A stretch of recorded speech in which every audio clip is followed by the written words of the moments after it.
I don't think investment in the NHS should be paid for by suppressing the wages of the people who work for it.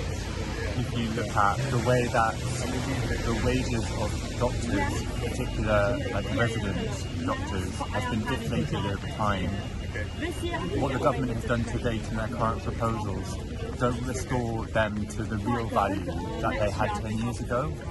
And I think that's a problem across the public sector. If we want a high functioning and a high performance NHS, then you have to pay your staff properly in order to retain them, which sort of takes us on to the second issue of these strikes, which is postgraduate training places. First year resident doctor, I'm an F1, even though I look a lot older, I retrained later in life. I sort of crucified myself like financially and personally to retrain as a doctor because I was quite committed to it. But I find myself in a position where after the end of my second foundation year, I could be facing unemployment as 42% of doctors who finished their foundation training last year found themselves.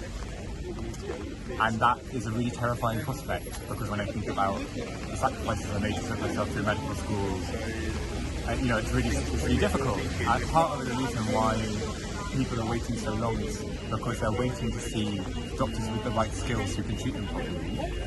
And the reason that there aren't enough of those people is because we're not training people to get the skills that we need to be able to see people on the wards. And the problem of our hospitals being so jammed is like complex and multifaceted, but having the right amount of doctors with the right training is definitely part of that picture.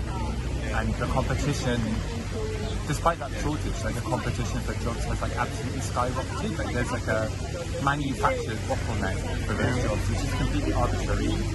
And so I think whilst the pay-for-pay restoration for doctors and across the NHS, in particular for nurses as well, is really strong.